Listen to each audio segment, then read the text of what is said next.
Olá, seja bem-vindo a marcoteles.com.br.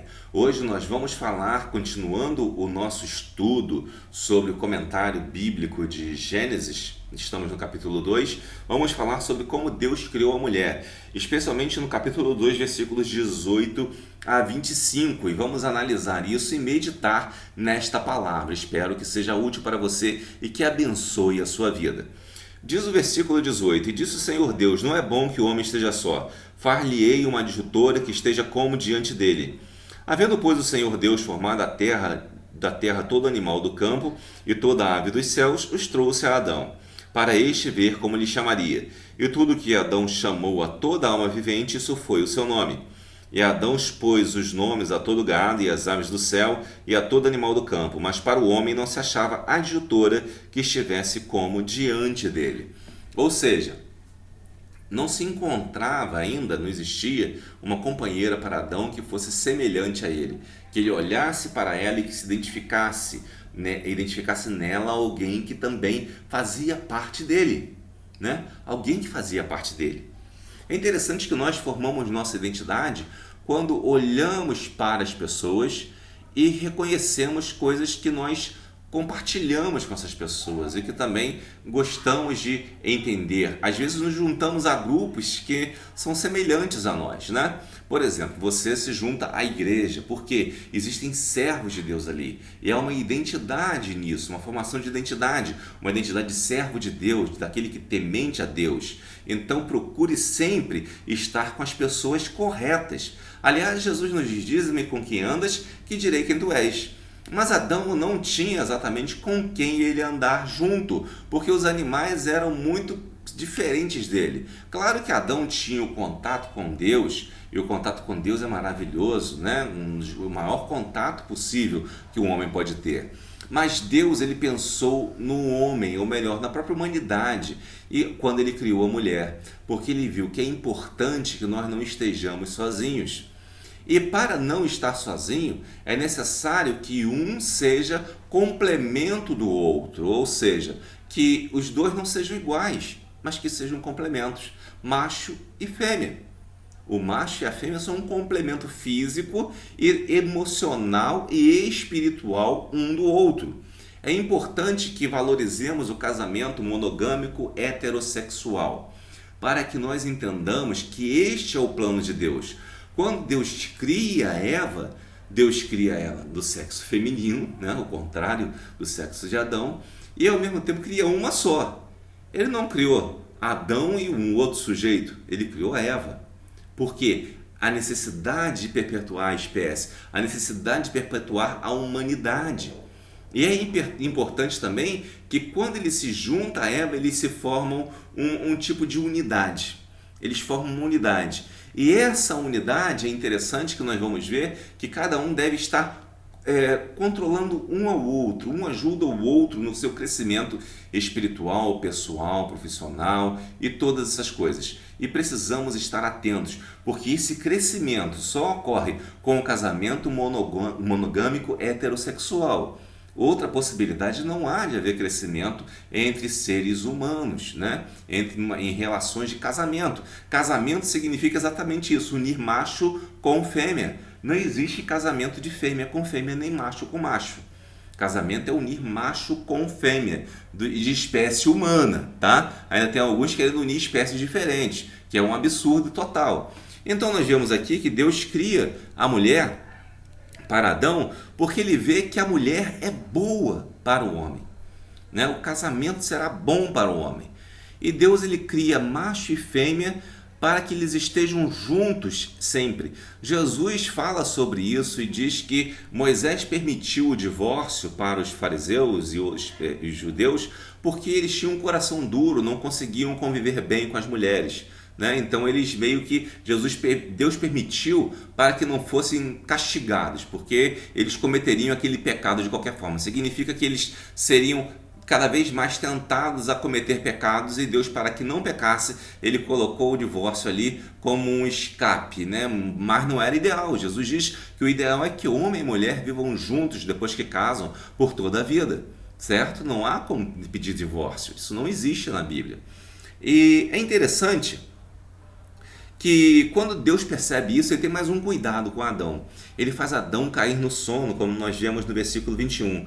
Então o Senhor Deus fez cair um sono pesado sobre Adão, e este adormeceu, e tomou uma das suas costelas e cerrou a carne em seu lugar. E da costela que o Senhor Deus tomou do homem, formou uma mulher e trouxe-a a Adão. É interessante que Deus tomou aquela costela e formou a mulher, né? Isso é uma questão, assim, digamos, simbólica até, né? Simbólica e ao mesmo tempo literal, porque era a própria carne dele, né? E tirou daquela costela. E pode-se dizer que Adão dormiu e ele percebeu que foi tirado dele, né? Porque Deus deve ter deixado alguma marquinha para Adão perceber isso. E é interessante que quando Deus forma a mulher, ele forma a mulher de algo já elaborado. Ele não forma a mulher de matéria bruta. A mulher, ela é um ser mais frágil que o homem. Ela não tem a mesma força que o homem, mas ela é formada de uma matéria mais frágil, que é o próprio homem. Ou seja, a mulher é mais frágil porque ela já foi formada de uma matéria mais frágil, certo? O homem foi criado de uma matéria mais bruta, que é o pó da terra, e a mulher foi criada de uma matéria mais elaborada, mais frágil. Então a mulher, ela é mais elaborada, uma criatura mais formada de forma mais cuidadosa ainda do que o próprio homem. Então o homem é maçaroca, massa bruta, e por isso tem que estar sempre cuidando de sua família, protegendo e abençoando sua família.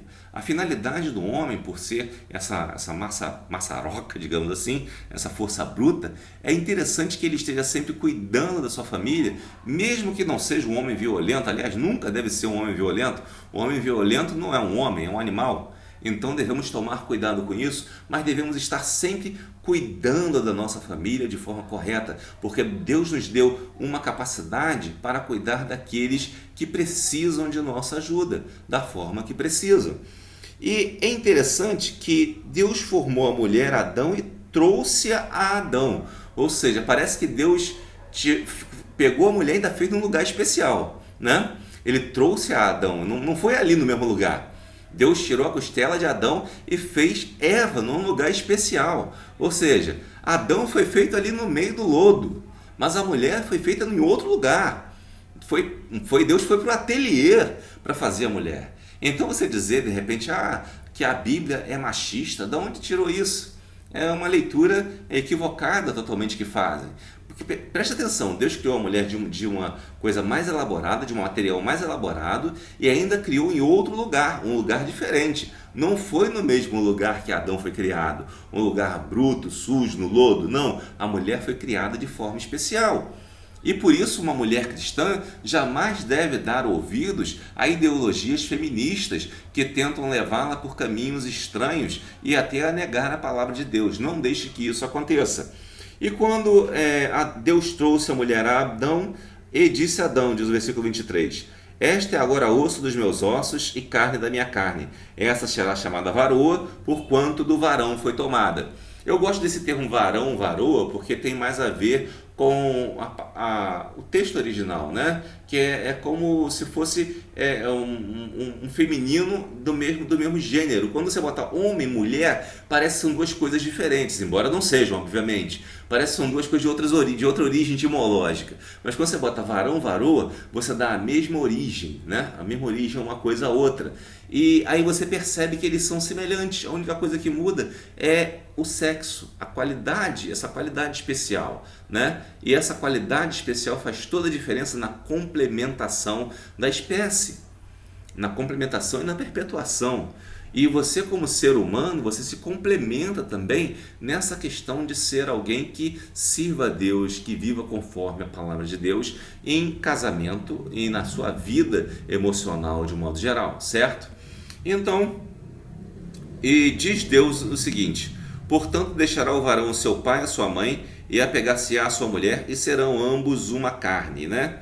E ambos estavam nus, o homem e sua mulher, e não se envergonhavam, ou seja, foi decretado ali que o homem se deixará o seu pai e a sua mãe, se apegará à sua mulher e serão ambos uma só carne. E é interessante que aqui podemos dizer que isso foi uma declaração tanto de Deus quanto do próprio Adão, né? Porque parece a continuidade da palavra de Adão. Mas nós vemos quando Jesus fala isso, quando Jesus se refere a isso lá em Mateus, se não me engano, esqueci de anotar a referência, vou botar aí nas descrições. Quando Jesus fala isso, ele se refere a isso como palavra de Deus mesmo, e não somente palavra de Adão, porque alguém pode estar confuso nisso. Você vai tirar dúvidas quanto a algumas coisas na Bíblia, na própria Bíblia. A própria Bíblia esclarece a si mesma em algumas situações. Deixa eu ver aqui se eu encontro essa referência. Aqui não tem 24, versículo 24. Não estou achando aqui no momento, mas está nos evangelhos, quando Jesus fala especificamente disso. E continua, e ambos estavam nus, o homem e sua mulher, e não se envergonhavam. É interessante que quando se fala que estavam nus, tem alguns que acham que tem que haver até os tais dos naturistas gospel, né? Os caras que andam pelados e vão na igreja pelado e coisas desse tipo. Isso aí é bem ridículo, né? Porque é interessante que essa questão de estar nu, ela se refere especificamente à inocência daquele período. Por estarem inocentes, não tinham nenhum tipo de desejo exagerado. Eles não tinham desejos exagerados. O desejo era normal, era equilibrado. Então não era exagerado. Mas nesses lugares, pode ter certeza que há desejo exagerado, né? Então, quando nós entendemos aqui que eles estavam nus e não se envergonhavam, eles estavam nus mesmo, não era como os índios. Às vezes as pessoas pensam assim, mas os índios andam nus, os índios, especialmente aqui do Brasil, eles andam nus, né? Andam nus sim, mas o que é nu para você e o que é nu para eles?